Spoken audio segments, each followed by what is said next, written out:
My husband and I walked into the store to do some routine shopping. As we were nearing the checkout, he stepped away to answer phone call. I paid and was about to leave when an elderly security guard approached me. He asked, "Is that your husband?" I nodded. He softly said, "Come with me, dear. This is about your husband. You'd better see it for yourself." The security guard's tired eyes held a pity that chilled me to the bone, a silent warning that the man I loved, the man I'd just shared toast with, was about to shatter my entire world. That morning, the world outside my window had been a wash of dull gray, a light autumn rain clinging to the city, making everything feel heavy and muted. I remember stretching in bed, the slight ache in my muscles, and then the comforting scent of freshly brewed coffee pulling me towards the kitchen.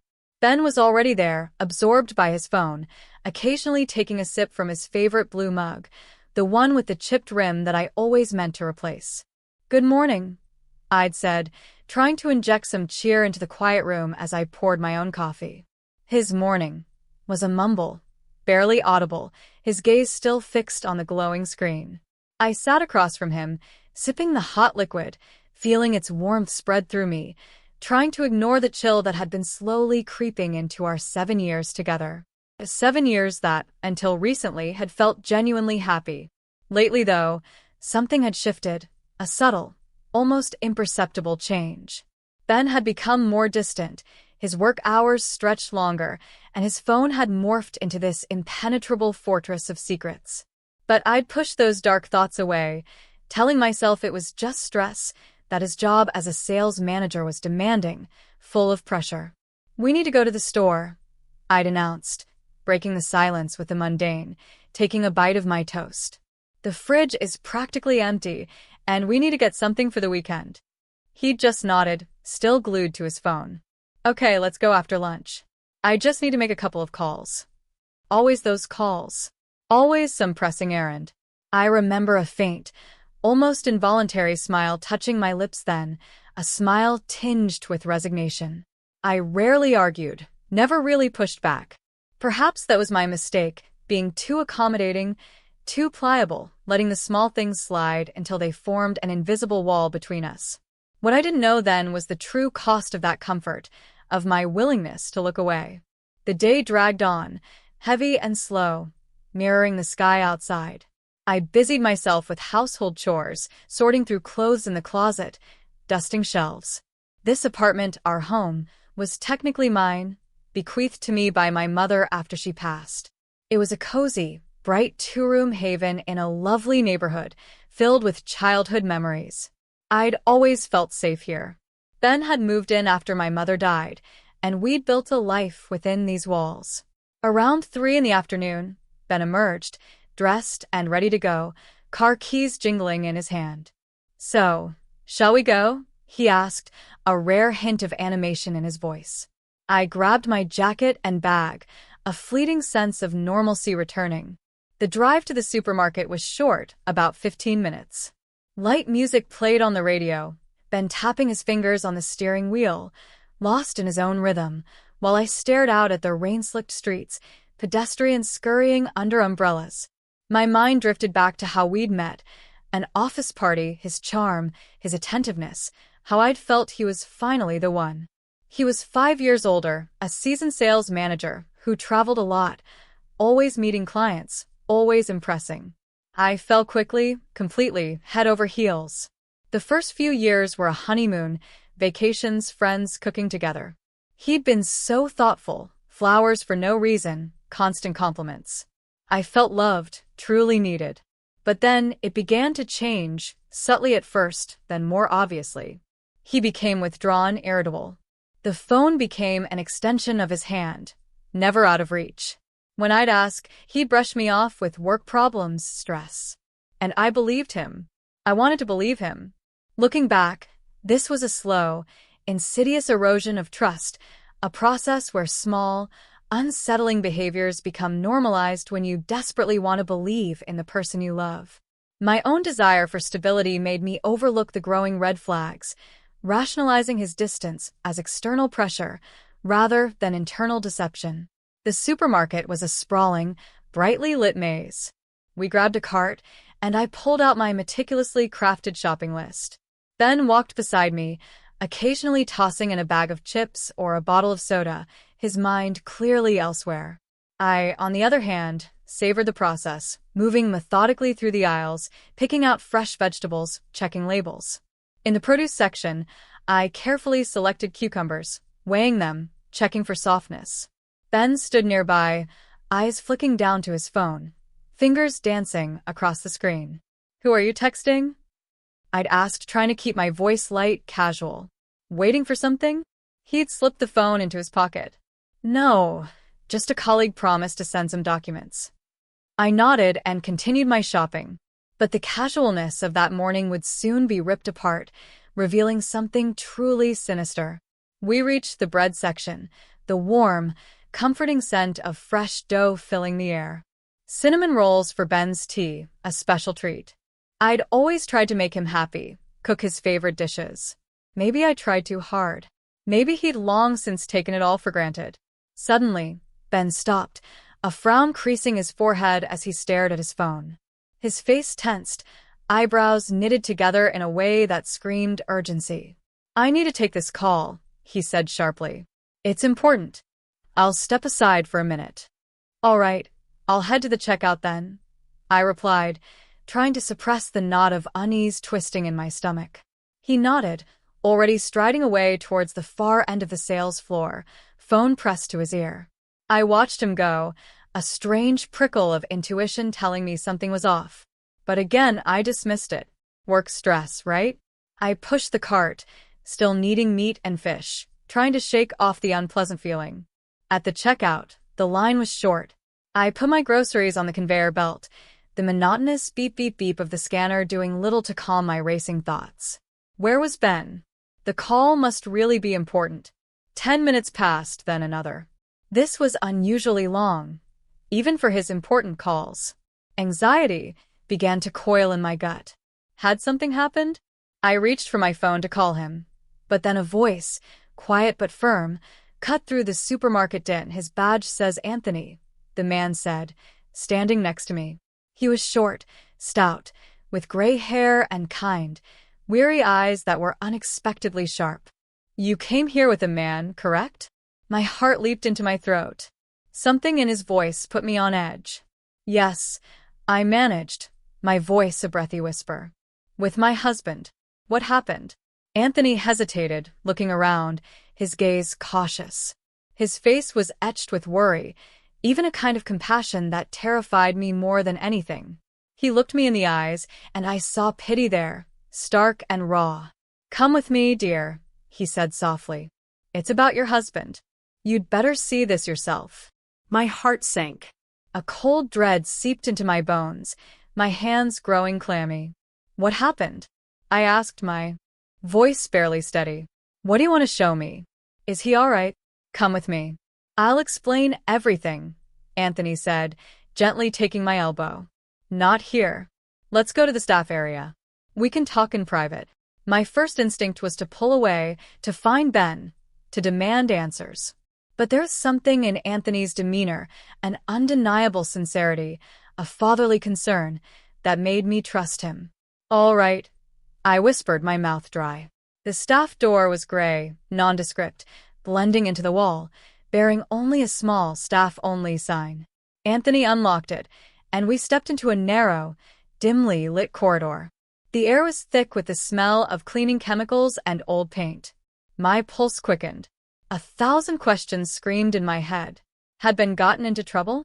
Was he caught stealing? No, that was absurd. Ben would never steal. We walked to a small room, the security office, monitors displaying feeds from dozens of cameras. An old sofa, a thermos, charts on the walls. Anthony gestured to a chair by the desk. I sat, clenching my hands, trying to hide my tremor. "What happened?" I asked again, my voice hoarse, a rising panic clawing at my throat. "Please tell me. You're scaring me." Anthony closed the door, walked to the monitors, and took a deep, shuddering breath. "You see, dear," he began, his voice barely above a whisper. "I've worked here for 5 years. I've seen all sorts of things. You learn to read people.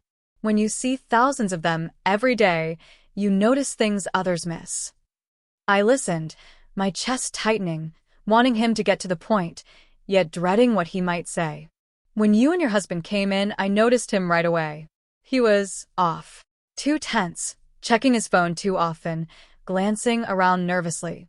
I've had enough experience in life to know when someone is hiding something. My stomach churned. I wanted to protest, to defend Ben, to insist he was just tired. But the words caught in my throat. When he stepped away from you, I followed him on the cameras. Anthony continued, his voice lowering even further. Just out of curiosity, you understand? I didn't want to pry, but something told me to watch. And I saw something that really concerned me. He met my eyes, and the ground seemed to shift beneath me. Blood rushed to my face, then drained away, leaving me cold and lightheaded. With a woman, I whispered, the words barely audible. Which woman? What are you talking about? I'll show you, the guard said, turning to the monitors. Our cameras record audio in some areas. Not everywhere, but some sections do. It's a security requirement. And right in that corner where they were talking, one of those cameras is installed. I listened to their conversation, and I realized I had to show it to you. I couldn't just stay silent. He pressed a few buttons, rewinding the footage. I sat frozen, unable to move, unable to breathe. My mind refused to accept it. This had to be a mistake. Ben couldn't betray me. He just couldn't. Here, look, Anthony said softly, pointing. I shifted my gaze to the screen and froze. Ben. Standing in a far corner, near the kitchenware. A woman next to him. Elegant, about 40, expensive coat, flawless makeup. Confident, businesslike. And Ben standing too close, leaning into her. Talking. Their postures screamed intimacy, a shared secret. My heart hammered against my ribs, my hands cold, my mouth drier than ever. I'll turn the sound on now, Anthony said, his voice laced with dread. Get ready, daughter. What you're about to hear will be hard. He turned the volume knob. The hum of the store, distant voices, background music. Then, Ben's voice. My Ben. The voice I had heard every day for 7 years. The voice that said, I love you, that wished me good morning. The voice that now sounded cold, businesslike, utterly devoid of warmth. Everything is going according to plan, Ben said. I've already started preparing the documents, found the right lawyer who agreed to help for a certain amount. The woman's voice, low and confident, rasped back. And when will it be ready? We don't have much time. The apartment has to be transferred to you by the end of the month, or the whole plan will fall apart. My insides tightened into a vice. Apartment? My apartment? Everything will be done on time, Ben replied, his words like daggers. The lawyer has already started preparing fake documents about debts. We'll make it look like Amanda suddenly has large debts to several creditors. There'll be shell companies, of course, but the papers will look completely legal. The woman nodded, a satisfied smirk playing on her lips. Good job. Then the final blow. And then we go to court to declare her incapacitated, Ben continued. I couldn't believe these words were coming from him. Death, stress, inability to manage financial obligations. Plus, I'll find a couple of doctors I know who will confirm she has mental health issues. People will sign anything for money. The woman finished his thought, her voice dripping with malice, and then they'll appoint you as her guardian. You'll get full control over her property. The apartment will be yours and we can sell it. We'll split the money in half, just as agreed. This wasn't just a betrayal, it was a calculated act of financial abuse, leveraging legal vulnerabilities to dispossess someone of their life's stability. It highlights how even seemingly robust legal frameworks can be perverted by those determined to exploit and destroy. I listened, trapped in a waking nightmare. This can't be happening. This can't be true. This can't be Ben. The man I slept beside, cooked for, planned a future with. She suspects nothing? The woman asked, glancing around. Ben smirked, a chilling, contemptuous twist of his lips. Amanda? She's too trusting and stupid to suspect anything. She believes every word I say. The perfect victim. Honestly, I've been preparing for this moment for 7 years. 7 years. Pretending to be a loving husband, putting up with her nagging, her endless pointless conversations. And now, finally, everything is coming to the climax. Tears welled, hot and stinging, blurring my vision. 7 years. 7 years he had pretended. 7 years of my life were a lie. Everything I believed, everything I thought was real, was a meticulously crafted deception. Are you sure the court will side with us? The woman pressed. After all, stripping someone of their legal capacity isn't easy. I have connections, Ben replied, his arrogance oozing through the speakers. The judge handling the case has already received his share. He'll issue the right ruling. The main thing is that the documents look convincing, and the lawyer I hired specializes in these kinds of cases. He's handled schemes like this before. He has a whole network of shell companies that supposedly issued loans. How much can we get for the apartment? The woman asked, her voice betraying pure, unadulterated greed. At least 12 million, Ben confirmed. The apartment is in a good area, nicely renovated. Spacious. There will always be buyers. 6 million each. Not a bad sum for 7 years of work. Don't you agree? The woman laughed, a dry, cold sound. You've always been practical, Ben. That's exactly what I value about you. Not like those sentimental fools who believe in love and fidelity. Ben snorted. Love and fidelity? Fairy tales for the naive. In real life, only money and connections matter. Everything else is empty chatter. His words were a chilling blueprint of predatory psychology, a stark reminder that some individuals view relationships not as connections, but as strategic long-term investments in exploitation, identifying ideal victims through traits like trust and loyalty. It was a complete dehumanization of me, stripping away my worth to justify his greed. I sat there, tears streaming down my face, not bothering to wipe them. Just staring at the screen, listening to the man I had trusted discuss my utter destruction. Not physical, no. That would be too crude. He planned to destroy me as a person, to strip me of everything, to turn me into a helpless victim. When do we move into the active phase? The woman asked. Next week, Ben replied. The lawyer is already preparing the documents. A few more days, and we'll start filing fake lawsuits from creditors. Amanda will receive subpoenas. Of course, she'll be in shock. I'll play the role of the caring husband, trying to help her. I'll say I'll try to negotiate with the creditors, pay off the debts, but naturally nothing will work. The debts will grow. The interest will keep accruing. And then I'll suggest she sign a power of attorney for managing the finances. I'll say it'll be easier for me to sort everything out that way. And if she refuses to sign, the woman probed. She won't, Ben said confidently. She trusts me. Besides, I'll gradually start convincing her that she has problems with her head. I'll say she's become forgetful, absent-minded, that something's wrong with her. I'll start taking her to psychotherapists who will give the necessary diagnosis. In a couple of months, we'll have enough medical reports to file for her to be declared legally incapacitated. I closed my eyes, the monstrous reality of it all overwhelming me. It felt like a bad movie script, but this was my reality. And what then? The woman asked. After we sell the apartment, divorce? Yes, Ben answered simply. I'll file for divorce, take my share of the money, and disappear. By then, she'll already be officially declared incapacitated, so she won't be able to make any claims. Some social services will be appointed as her guardian and let them deal with her. Cruel, the woman stated, not with sympathy, but with a dry, matter-of-fact tone. Life is cruel, Ben replied. The ones who survive are the smart and calculating ones. Amanda is too soft, too trusting. People like that are ideal victims. I realized that long ago. Even when we first met, I assessed the situation right away. She was lonely, had no parents, owned an apartment, an ideal option. I deliberately started courting her, saying pretty words, giving flowers. Women fall for those banalities so easily. I opened my eyes and looked at the screen. Ben, in his usual jacket and jeans, the very ones I had washed and ironed. His face calm, almost satisfied. smiling at that woman, a predator's smile, savoring his victory. So, in a month it will all be over? The woman asked. 2 months at most, Ben replied.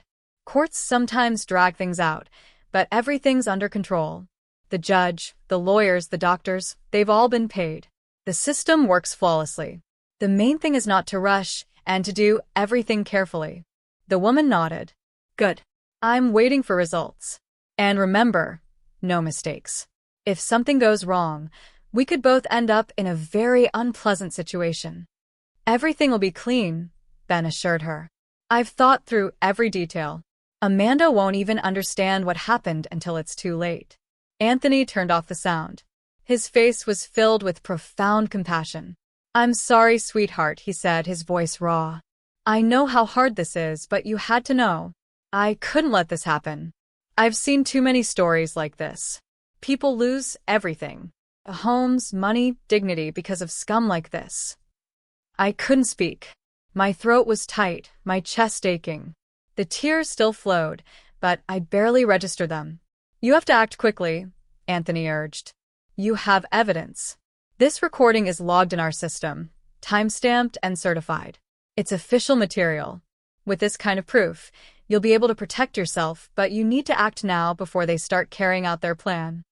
I looked up at him, my eyes red and swollen, my face pale. What should I do? I whispered. I don't know what to do. Anthony crouched down beside me, placing his large, warm hand on my shoulder.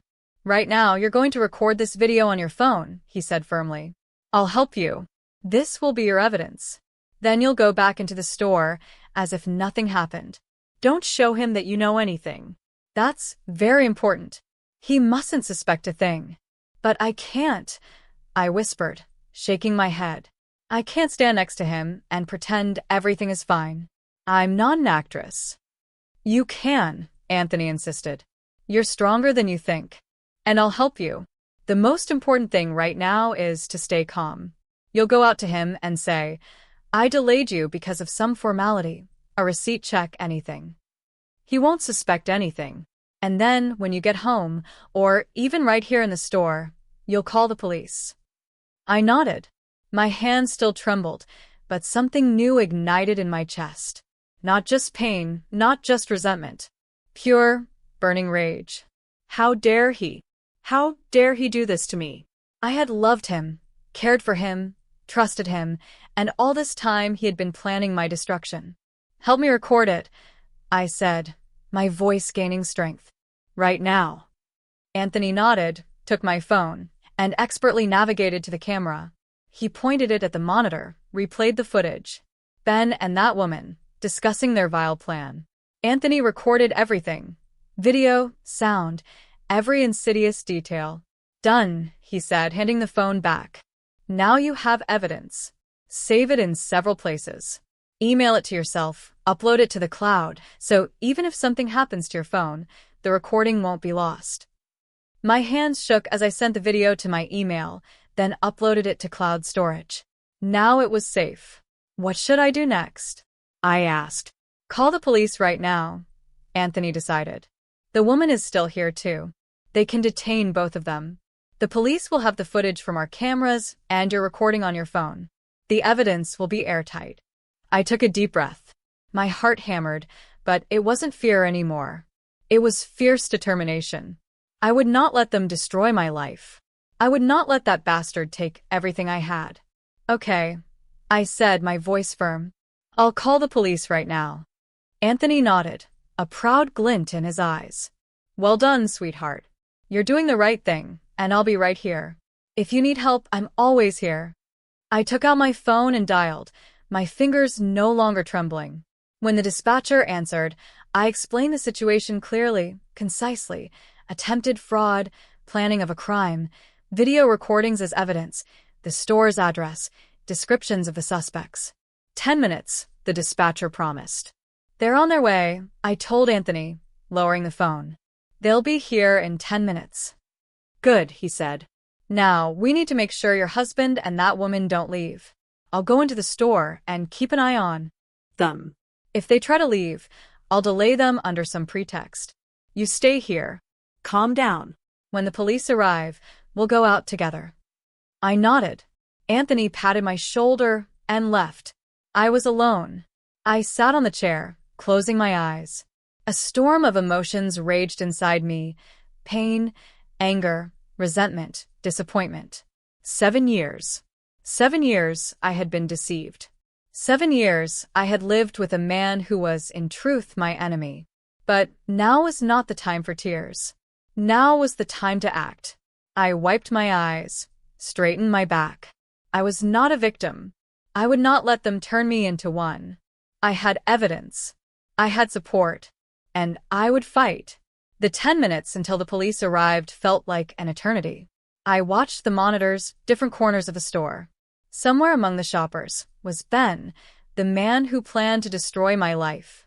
I splashed cold water on my face from a small sink in a corner, dabbed it with a towel. I needed to look normal. Ben mustn't suspect anything. 5 minutes passed. Anthony was by the exit, watchful. Ben appeared on one of the feeds, walking through aisles, a slight irritation on his face, probably wondering where I'd disappeared to. The woman was visible on another monitor, scrolling on her phone by the magazine rack. I clenched my fists. How calm they were. How confident. They had no idea their world was about to crash. My phone rang. Ben. I hesitated, then answered, forcing my voice to sound normal. Hello, where are you? His voice was annoyed. I've been looking for you for 10 minutes. Did you get lost in the store? Sorry, I lied, surprised at my own calm. The security guard held me up. Some problem with the receipt. We're sorting it out now. The receipt, he repeated. What kind of problem? Some system error. I continued, improvising. They say the item was scanned twice. They're checking it. I'll be free soon. All right, he grumbled. I'll wait for you at the exit. Just hurry. I've got things to do today. Things. Probably a meeting with the lawyer preparing fake documents, or the doctor issuing a bogus diagnosis. All right, I'll be there soon, I said and hung up. I watched the monitors. Ben was heading toward the exit, hands in his pockets. An ordinary man, waiting for his wife. No one would ever guess who he truly was. A few more minutes. Then, the faint wail of sirens. Police. My heart pounded. This was it. Anthony re-entered the room. The police are here, he said. I'll bring them in. Are you ready? I nodded. Ready. The security guard left, and 2 officers entered, a middle-aged man in uniform and a younger female officer, both serious, professional. Good afternoon, the senior officer said. Did you call the police? Report a fraud attempt. Yes, that's me, I said, my voice trembling despite my best efforts. I have evidence.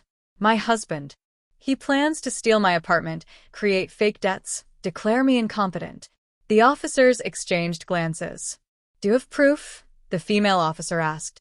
Yes, I said, pulling out my phone. I have a video. He spoke with his accomplice right here in the store. The cameras recorded everything. I showed them the video. They watched, listened, their expressions growing concerned. When it ended, the senior officer nodded gravely. This is serious, he said. Planning fraud, document forgery, possibly corruption, if they really bribed a judge. Where are your husband and that woman now? In the sales floor, Anthony replied. I'm watching them through the cameras. The man is waiting by the exit. The woman is in the magazine section. All right, the officer stated. We'll detain them now to clarify the circumstances. You'll need to give a statement at the station, but first, let's handle things here. I nodded. Everything inside me tightened into a knot. Soon, I would see Ben's face when he realized everything was exposed. Part of me feared it, but another part, brimming with anger, craved it. I wanted to see his confidence crumble. The officers left, and I followed, Anthony walking beside me, a comforting presence. Everything will be fine, sweetheart. You're doing the right thing. We stepped onto the sales floor. Ben was by the exit, looking at his phone. Normal. Unsuspecting. The officers walked toward him. My legs felt weak. Ben looked up, frowned at the approaching officers, Then his gaze fell on me, confusion flickering in his eyes. Ben Volkov, the senior officer asked. Yes, that's me, Ben replied, warily. What's this about?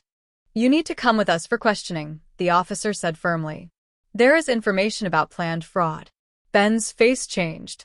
Confusion gave way to rising anxiety. He looked at me, disbelief mingling with the beginnings of fear. What are you talking about? He tried to protest, feigning outrage. What fraud? I don't understand. We'll explain everything at the station, the officer said. For now, please come with us. Ben turned to me, his voice dropping to a pleading tone. What's happening? Can you explain this nonsense?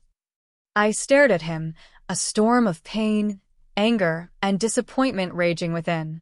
I know everything, Ben, I said quietly, but with a strength I hadn't known I possessed. I know about your plan, the fake debts, how you wanted to declare me incompetent and take the apartment.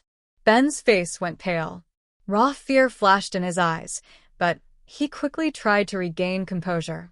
What are you talking about? He muttered weakly. Debts, incompetence. Amanda, are you crazy? I have a recording of your conversation, I continued, my voice steady now, where you discussed every detail with that woman. The store cameras recorded everything, including audio. Ben froze. The color drained completely from his face. He opened his mouth, but no words came out. His eyes, wide with shock, showed the complete, devastating realization that his perfect plan had failed. This must be a misunderstanding, he managed, a pathetic whisper. You've got it all wrong. I've understood perfectly. I cut him off. 7 years, Ben. 7 years you've been deceiving me, pretending to be a loving husband while secretly waiting for the moment you could take everything I have. Meanwhile, the female officer headed towards the magazine section. The elegant woman looked up, surprised, began to protest. But the officer was firm. Moments later, they were walking back, the woman's indignant protests hushed by the officer's calm resolve. Ben watched her approach, panic evident in his eyes. Everything was falling apart. What's happening? She whispered to him. Shut up, Ben hissed back. Don't say anything. But it was too late. The senior officer addressed them both. We have a video recording of your conversation in which you discuss a fraud scheme. You are both being detained for questioning. You have the right to remain silent. Anything you say can be used against you. The woman tried to protest again, but the officer cut her off. She turned to Ben, fury in her eyes. You idiot, she whispered fiercely. You said it would be clean. Shut up.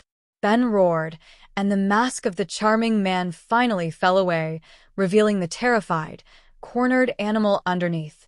The police escorted them out. Shoppers stepped aside, watching. Someone was even recording on their phone. I followed, feeling a strange emptiness. I thought I would feel relief, satisfaction, but there was only an endless sorrow. Outside, police cars with flashing lights waited. Ben and the woman were placed in separate vehicles. Before getting in, Ben turned and looked at me, his eyes a mix of anger and something almost like pleading. Amanda, he called out. Wait, we can talk this through. It's not what you think. I stopped a few steps away. I looked into his eyes, those eyes I had loved. No, Ben, I said quietly. This is exactly what I think. And even worse, you didn't just betray me. You stole 7 years of my life, made me believe in something that never existed. I loved you, and you just used me. That's not true, he began, but the officer gently guided him into the car. I watched the police cars drive away. Then, a hand on my shoulder. Anthony. Well done, sweetheart, he said warmly. You did it. It wasn't easy, but you found the strength. Thank you, I whispered, tears welling again. If it weren't for you, I can't even imagine what would have happened. I just did what I had to do, Anthony replied, repeating his earlier words. But the important thing is for you to keep moving forward, to live. You're still young and your whole life is ahead of you. I nodded, wiping my tears. Yes, many difficulties lay ahead, statements, court, divorce. But the worst was already behind me. Now I knew the truth. Bitter as it was the truth. And with this truth, I could move forward. At the police station, I spent hours giving my detailed statement, telling everything I knew. The video was authenticated. The original store footage seized. The investigator, a woman with tired but attentive eyes, listened patiently. "We have sufficient grounds to open a criminal case," she said. "Planning fraud on a large scale, possible document forgery, and if the information about bribing a judge is confirmed, that's a separate corruption case. Your husband and his accomplice are in serious trouble." When I left, it was dark, a light drizzle falling. Going home felt strange, a place filled with ghosts of a life that was never real. But it was my home, and I wouldn't let anyone take it. The next day, I saw Carolina, an experienced family lawyer. Her office smelled of coffee and paper, rows of legal books lining the shelves. "You did absolutely the right thing," she said, when I finished recounting my story. "You have solid evidence. We need to act quickly. File for divorce. Secure your property. Challenge any fake debts." My head spun with legal terms, but Carolina patiently explained everything. Months passed. I filed for divorce. Ben, in custody, made no claims against our property, the evidence of his fraudulent intent undeniable. The criminal investigation revealed the full extent of their scheme: skillfully forged documents, a network of shell companies, corrupt individuals. Ben had met Mia Miller through mutual acquaintances, drawn into her web. They had chosen me as a target even before meeting, a single woman with her own apartment. 7 years, an investment in exploitation. But there was good news, too.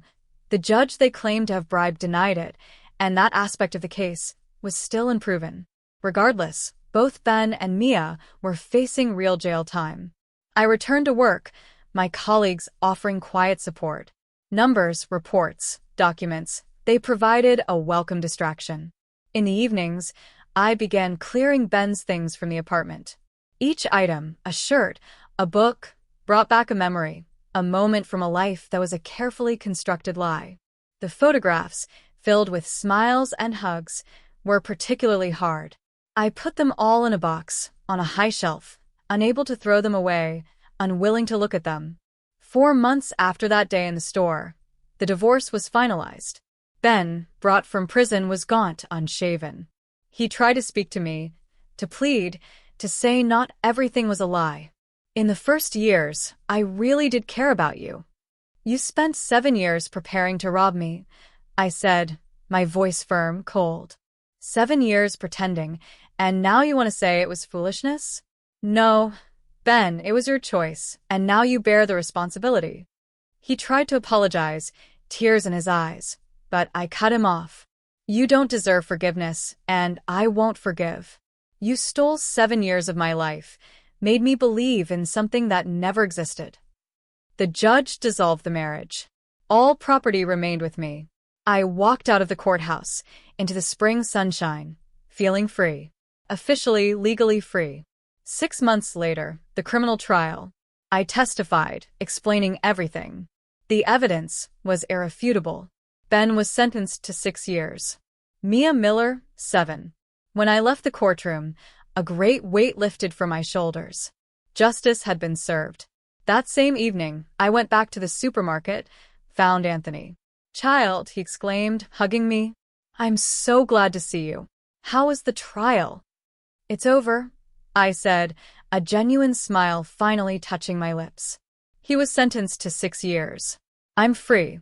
"Well done," Anthony said. "I knew you could handle it. You're a strong woman." "Thanks to you," I said, handing him a box of chocolates and a bouquet of flowers.